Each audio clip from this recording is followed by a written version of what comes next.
ஒரே இடத்தில் குவிக்கப்பட்ட 100க்கும் மேற்பட்ட போலீசார்.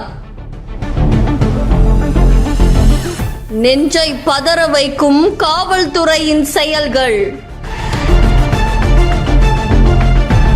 சமூக வலைத்தளங்களில் பரபரப்பை ஏற்படுத்திய சிசிடிவி காட்சிகள். ஆந்திர மாநிலத்துடைய எம்எல்ஏவான கெதிரெட்டி பெட்டாரெட்டியோடைய வீட்டுல காவல்துறையினர் குவிக்கப்பட்டிருந்தாங்க. இந்த நிலையில இரவு நேரத்துல வந்த 100க்கும் மேற்பட்ட காவல்துறையினர் பெட்டாரெட்டியோடைய வீட்டுல இருக்கிற கேமராக்களை உடைச்சது மட்டும் இல்லாம கம்ப்யூட்டர்ல இருந்து பல சாதனங்களை நொறுக்குனதாகவும் சொல்லப்படுது. இது தொடர்பான சிசிடிவி காட்சிகளும் வெளியாகி இருக்கு.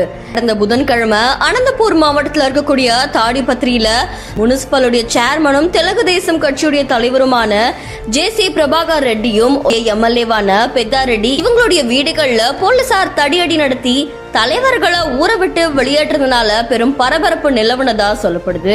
இந்த நிலையில வாக்குப்பதிவு நாளான மே 13 2 தலைவர்களுடைய ஆதரவாளர்களுக்கும் வன்முறை வெடிச்சதால நகரத்துடைய இயல்பு நிலையை மீட்டெடுக்கிறதுக்காக தான் இந்த நடவடிக்கை மேற்கொள்ளப்பட்டதா காவல்துறை தரப்புல இருந்து தெரிவிச்சதா கூறப்படுது.